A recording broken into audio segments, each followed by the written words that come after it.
La Côte d'Ivoire se construit et s'organise politiquement, économiquement, socialement. C'est l'impression qui frappe le visiteur arrivant à Abidjan et qui traverse des lotissements en construction qui se voient bloqués par des files de voitures. En réponse aux questions qu'il ne manque pas de poser, on lui déclare que le Premier ministre, M. Houphouët-Boigny, vient d'inaugurer un nouveau groupe d'habitation, à moins qu'il ne vienne de poser la première pierre des Grands Moulins d'Abidjan. Au restaurant d'un grand hôtel abidjanais, notre voyageur sera sollicité par un marchand de journaux et il verra s'étaler en gros titre du quotidien local une phrase prononcée récemment par le président Houphouët-Boigny lors d'une tournée à l'intérieur de l'État. L'heure n'est pas aux déclarations, mais à l'action. Et si ce même voyageur regarde autour de lui, il verra aux tables voisines des Nigériens ou des Voltaïques venus à Abidjan pour participer au Conseil de l'Entente. En effet, M. Houphouët-Boigny, Premier ministre de Côte d'Ivoire, déploie une activité presque surhumaine, attaquant résolument tous les problèmes et menant de front la politique intérieure, extérieure, économique du territoire. Il revient d'un voyage de 5 jours à l'intérieur de l'État et pendant ces 5 jours, dans chaque centre où il a fait escale, il n'a cessé de répéter « L'unité africaine dont certains se gargarisent chaque jour, sans en préciser le but et les moyens, n'étant pas un besoin pour nous autres, pour la simple raison que cette unité africaine n'est pas en cause au sein de la communauté franco-africaine, j'ai pensé qu'il était du devoir des hommes responsables africains de se pencher d'abord sur la construction active de leur État, en comptant certes sur l'enthousiasme raisonné de leur population laborieuse, mais aussi et surtout sur le concours puissant fraternel de la France et de ses associés européens. Et j'estimais que l'entente durable entre nos États, à partir de la consolidation de l'unité à l'intérieur de chaque État, devrait nous permettre, par une évolution que nous souhaitons les uns et les autres le plus rapide possible, de réaliser enfin avec la France un véritable État multinational, une véritable fédération d'États, avec un gouvernement fédéral central et une assemblée fédérale centrale. D'aucuns ont pensé qu'il fallait construire 2 communautés à la fois. La communauté africaine dans le cadre de la grande communauté franco-africaine. Pour moi, il s'agit là d'une construction d'esprit, de l'esprit, d'une construction artificielle qui ne fera que retarder la véritable construction des États africains au sein de la communauté franco-africaine. C'est là un des aspects de la politique ivoirienne au sein de la communauté. M. Houphouët-Boigny propose, entre les États africains qui, selon ses propres termes, l'ont suivi, d'adhérer au Conseil de l'Entente qui, cette semaine, siège à Abidjan. Le Premier ministre a défini une fois encore, au cours de son récent voyage, ce Conseil de l'Entente, soulignant que la règle première de ce Conseil sera l'égalité absolue entre les États. L'importance des délégations arrivées à Abidjan est composée des premiers ministres des États, des ministres des Finances, des Affaires économiques, des investissements, de la fonction publique et du travail, composée également des premiers présidents des assemblées législatives, ainsi que de nombreux experts, montrent toute l'importance de cette réunion et le souci commun d'arriver à des accords sur le plus grand nombre possible de problèmes. M. Houphouët-Boigny, avant que ne s'ouvre le Conseil de l'Entente, a tenu à répondre aux critiques récemment formulées par M. Modibo Keïta, qui déclarait qu'une telle procédure, consacrant l'inégalité actuelle, prépare la mainmise économique et politique de l'État le plus développé sur les autres. M. Houphouët-Boigny a démenti cette affirmation, illustrant ainsi sa pensée. Ainsi donc, sans le vouloir, il apporterait de l'eau au moulin de ceux qui, s'étant séparés de nous, ose dire que dans le cadre de la communauté, nous serions, parce que économiquement et politiquement plus faibles, dépendants de la République française, parce que ce qui vaut entre nous, États africains, vaut davantage encore entre ces États et la République française. Non, nous ne sommes pas dépendants vis-à-vis de la République française. La Constitution a consacré l'autonomie interne de chacun des États qui le composent, y compris la République française. Mais il y a une réalité avec laquelle il faut compter. Les faits sont têtus. La République française existe comme État organisé. Il est économiquement, politiquement, techniquement plus fort que chacun des membres des autres des États de la communauté. Mais c'est précisément parce qu'aucun de nous, ni la Côte d'Ivoire accusée d'être riche, trop riche, alors que nous sommes pauvres et que nous voulons être moins pauvres. Même pas la Côte d'Ivoire, aucun d'entre nous ne peut trouver une solution heureuse aux problèmes posés par l'émancipation de ses concitoyens en comptant sur ses seules forces, sur ses seuls moyens. C'est à Paris, c'est auprès de nos collègues métropolitains que pendant des décades et décades, nous trouverons cette solution heureuse pour le développement harmonieux de notre pays. La définition de la politique de M. Houphouët-Boigny, celle qu'il a eu le soin de répéter avant l'ouverture du Conseil de l'Entente, peut se résumer en 2 points principaux.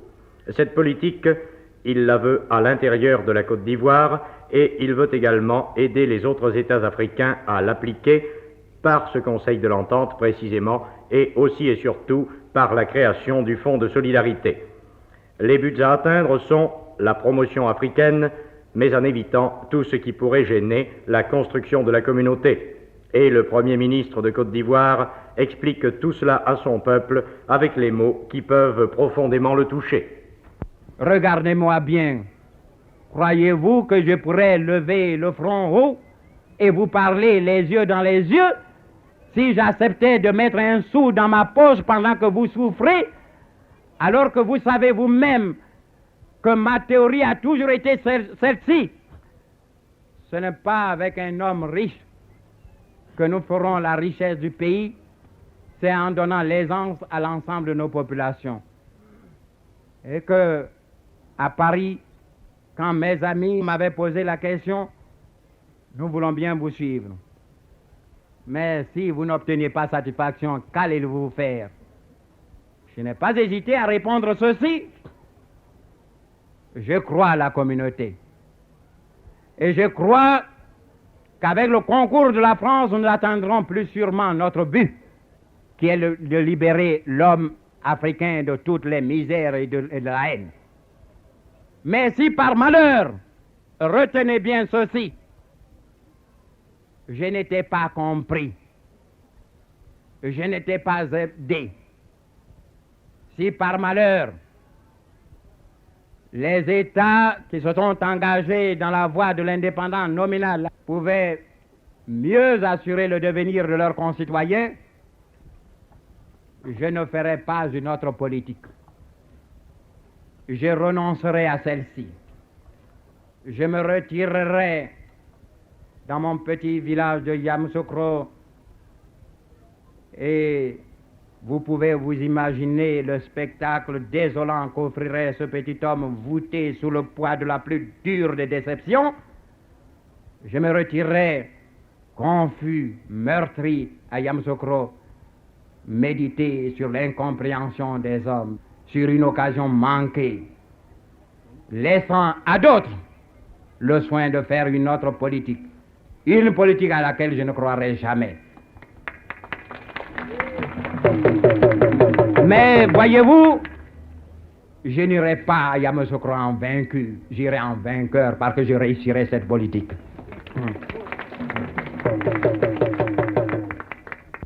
Telle est la foi du Premier ministre Houphouët-Boigny, telle est sa volonté de convaincre que nul ne doute ici des résultats du Conseil de l'Entente.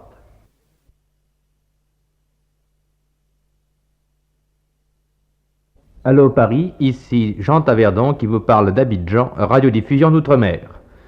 Tout comme les républiques du Niger, du Dahomey et de la Haute-Volta, la Côte d'Ivoire a célébré le dimanche 29 mai 1960 le premier anniversaire de la création du Conseil de l'Entente. À cette occasion, une cérémonie s'est déroulée à l'hôtel de ville d'Abidjan où l'Office des postes et télécommunications de la Côte d'Ivoire avait installé un bureau provisoire pour la vente du nouveau timbre commémorant ce premier anniversaire. Cette cérémonie était présidée par M. Auguste Denise, ministre d'État chargé des relations avec le Conseil de l'Entente, entouré des personnalités abidjanaises et en présence d'un public nombreux.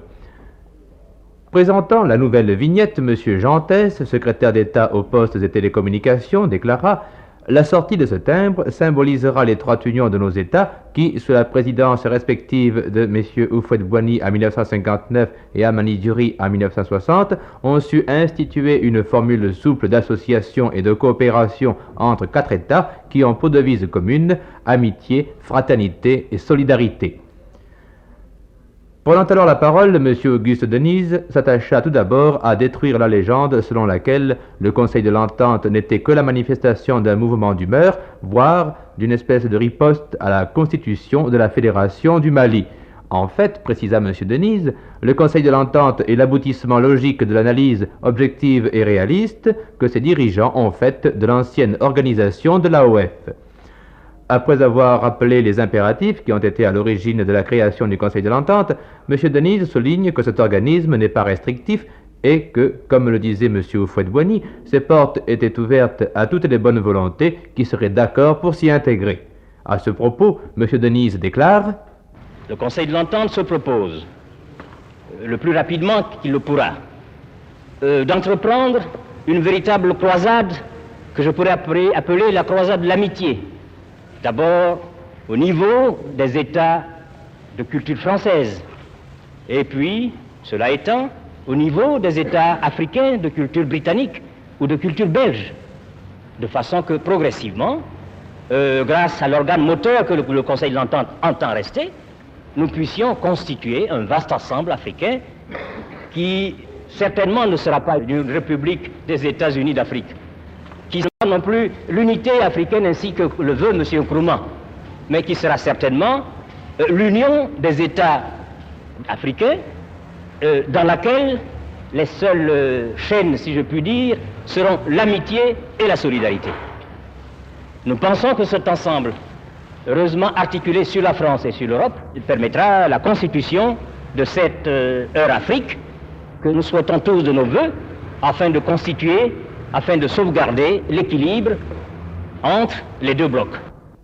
Après avoir fait état des ambitions du Conseil de l'Entente, M. Denise en revient au problème présent, celui de l'évolution de la communauté qui a moins de 2 ans d'âge, et déclare à ses auditeurs « Vous êtes en droit de me demander quelle sera la position du Conseil de l'Entente à l'égard de cette évolution de la communauté. Il est peut-être bon que je rappelle que les dirigeants actuels du Conseil de l'Entente, et plus particulièrement notre Premier ministre, M. Houphouët-Boigny, dont le nom restera attaché à la communauté, ont voulu que l'on créât une communauté durable, et lorsque nous y sommes intégrés, nous y sommes allés avec la volonté d'y demeurer.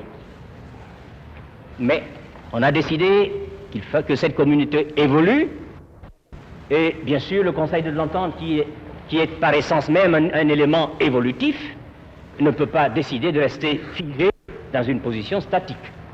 Par conséquent, le Conseil de l'Entente lui aussi évoluera, il s'insérera dans le courant d'évolution qui se dessine, et nous souhaitons que ce courant soit lent, sûr, et qui nous conduise tous, République française et les différents États qui auront décidé de s'intégrer dans cette communauté rénovée, que ce courant, dis-je, nous conduise à, disons, au havre de grâce où tous ensemble, Français et Africains, nous pourrons construire notre bonheur commun. C'est sur ces paroles d'espoir qui, dans les jours que nous vivons, prennent un sens particulier pour la continuité de la communauté, que M. Auguste Denisle a conclu son discours marquant le premier anniversaire de la création du Conseil de l'Entente. C'était Jean Taverdon qui vous parlait d'Abidjan, radiodiffusion de la France Outre-mer.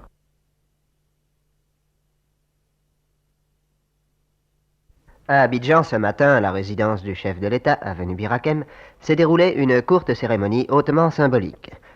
En effet, à 9h GMT ont été hissées côte à côte les couleurs ivoiriennes et dahoméennes, les deux drapeaux, vert, blanc, orange pour la Côte d'Ivoire et vert, jaune et rouge pour le Dahomey.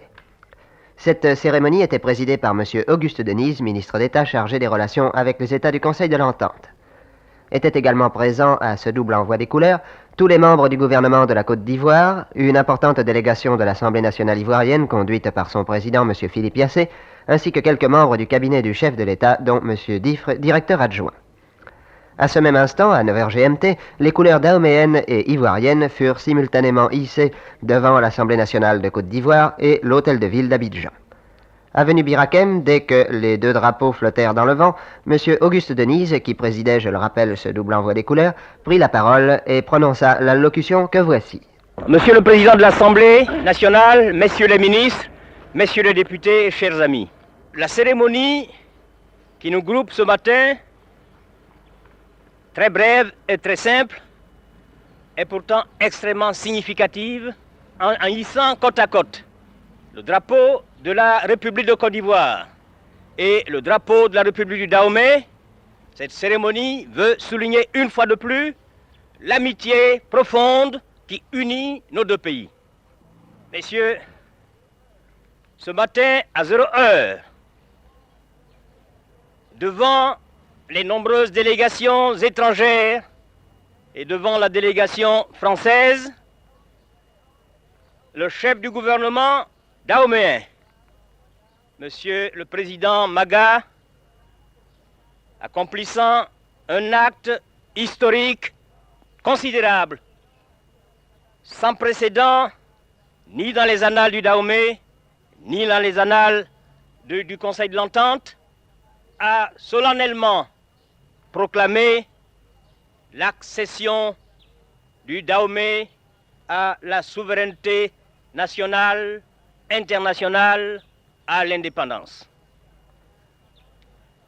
Et par la radio, nous savons que depuis hier soir, des cérémonies émouvantes, des manifestations de tout genre se déroulent aussi bien dans la capitale dahoméenne que dans les postes les plus reculés de l'intérieur, cérémonies et manifestations par lesquelles le peuple dahomey entend affirmer sa joie et sa fierté.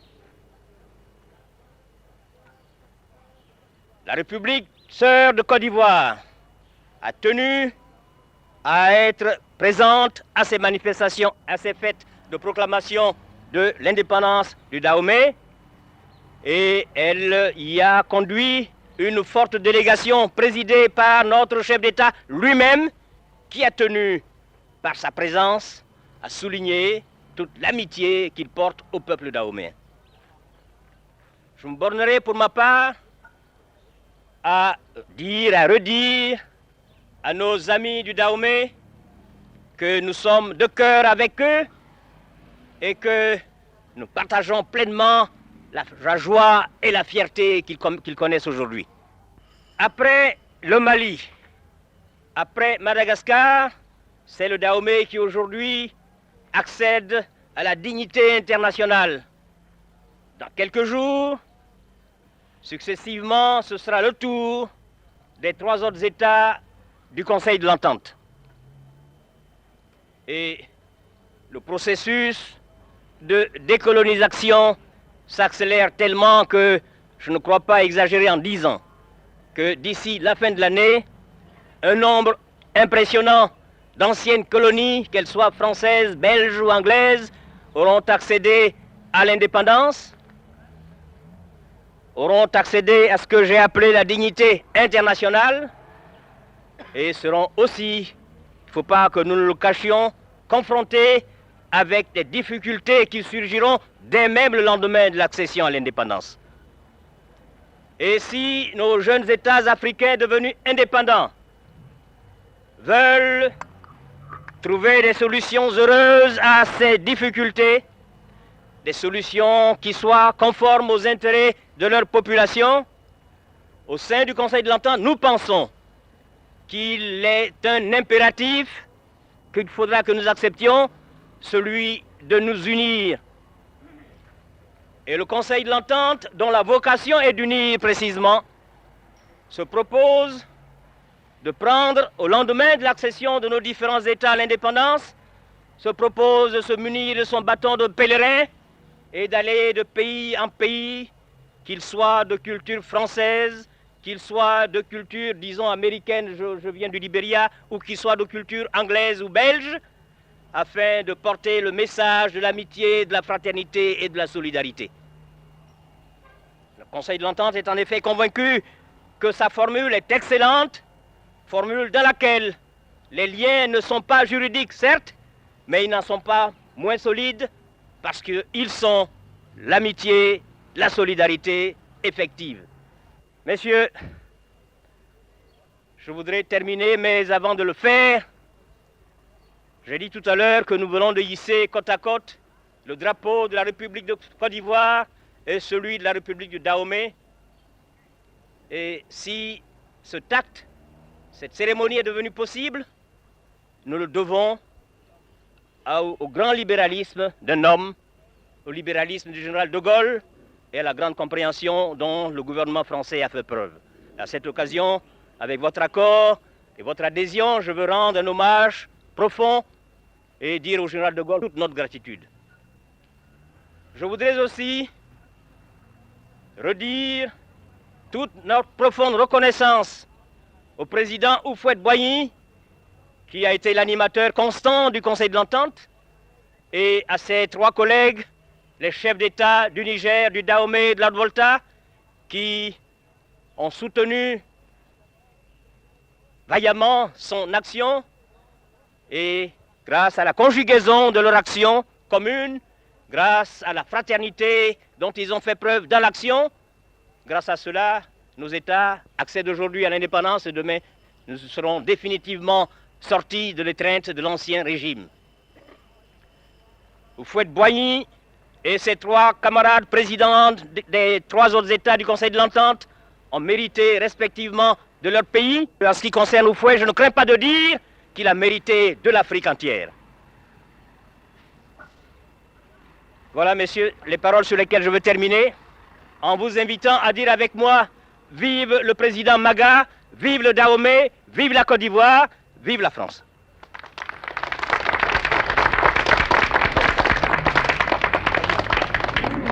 Vous venez d'entendre l'allocution prononcée ce matin à 9h GMT à Abidjan, à la résidence du chef de l'État, par M. Auguste Denise, ministre d'État chargé des relations avec les États du Conseil de l'Entente, qui présidait la cérémonie du double envoi des couleurs ivoiriennes et dahoméennes. À l'issue de la cérémonie, les personnalités se sont rendues au palais de l'Assemblée, où un vin d'honneur leur fut offert par le président Denise.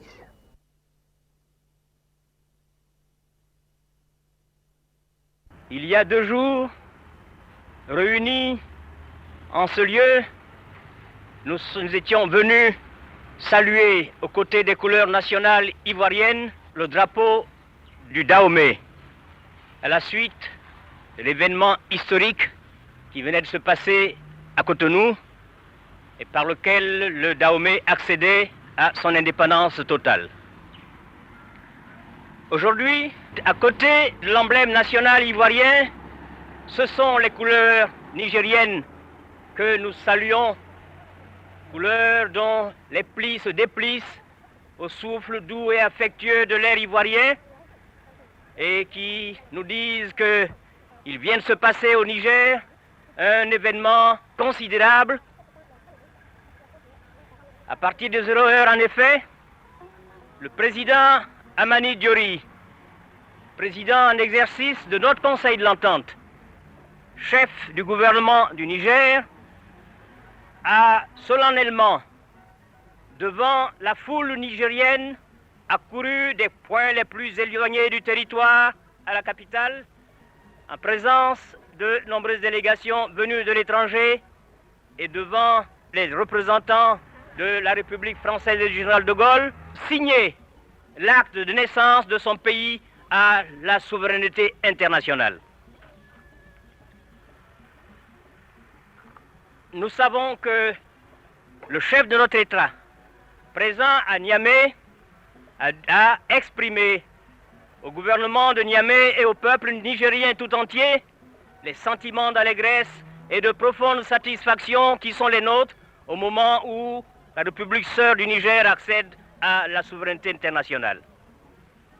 Pour ma part, je voudrais donc me borner avec vous à présenter au président Diori et à son gouvernement, de même qu'à son peuple tout entier, nos félicitations les plus vives et les plus chaleureuses, de même que les vœux ardents que nous formons pour le succès du Niger indépendant, pour la prospérité du Niger devenu indépendant, et renouveler au président Diori et à son peuple l'assurance de l'indéfectible amitié de la Côte d'Ivoire.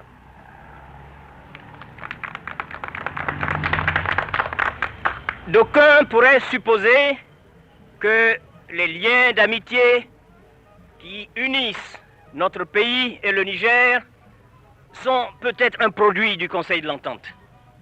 En réalité, ce serait bousculer le principe de causalité, car c'est rigoureusement l'inverse.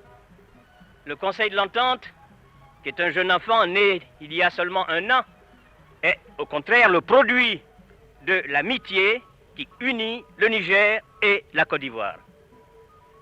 Cette amitié, vous le savez, messieurs, est vieille déjà de nombreuses années, puisqu'elle est née sur le bord Niger, à l'occasion du premier grand rassemblement africain, à l'occasion par conséquent de ce congrès qui restera à jamais historique et qui a donné naissance au grand mouvement émancipateur, le grand rassemblement démocratique africain, grâce auquel, à travers de luttes difficiles, nous avons quand même réussi à modifier profondément les statuts juridiques de nos pays.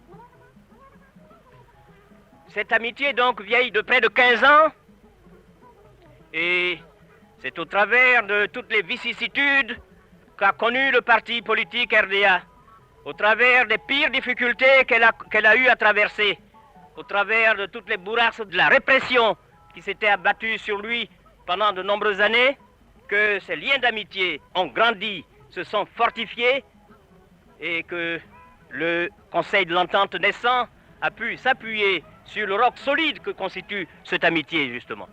Il y a 48 heures, je disais que le Conseil de l'Entente a une mission ambitieuse, celle qui consiste à parcourir les différents États d'Afrique de façon à petit à petit les amener à s'intégrer, non pas dans une fédération avec des liens juridiques, mais à s'intégrer dans un ensemble, dans une union où les seuls liens seraient la fraternité et la solidarité.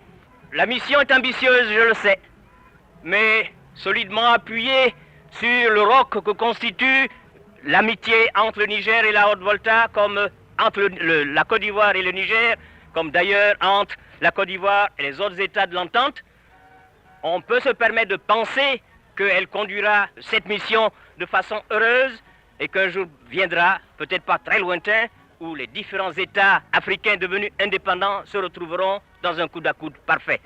Cette mission est essentielle, car en effet, si il ne peut plus être question de recolonisation de nos pays, il n'en demeure pas moins que nos pays ayant accédé à l'indépendance seront l'objet de nombreuses convoitises et seront confrontés, je le disais, voici 48 heures, à de nombreuses difficultés de tous ordres.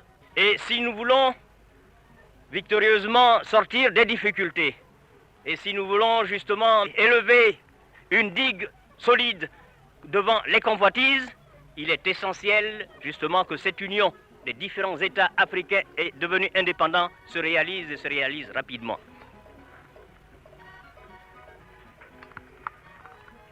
Après le Dahomey, voici un second État du Conseil de l'Entente qui vient d'accéder à la souveraineté internationale, à l'indépendance. Ce sera dans quelques jours le tour de la Haute-Volta et de notre chère Côte d'Ivoire.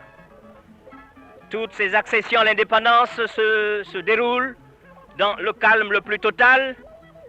Et je le disais, je me plais à le répéter, cela a pu être possible grâce à un homme, l'homme du 18 juin, l'homme de Brazzaville, l'homme du 13 mai, dont la mission, semble-t-il, est d'être là chaque fois que la France se trouve en difficulté pour la sortie de cette difficulté, justement. Je veux à nouveau adresser au général de Gaulle l'expression de notre profonde gratitude. Je veux aussi, associant les artisans de l'indépendance de nos pays dans la même affection fraternelle, redire à M. Houphouët-Boigny, à M. Diori, à M. Yameogo et à M. Maga toute la reconnaissance que nos pays leur doivent et toute la gratitude de l'Afrique. Messieurs, je termine sur ces paroles en vous demandant avec moi de dire vive le président Diori, vive le Niger, vive le Conseil de l'Entente, vive la Côte d'Ivoire et vive l'amitié franco-ivoirienne.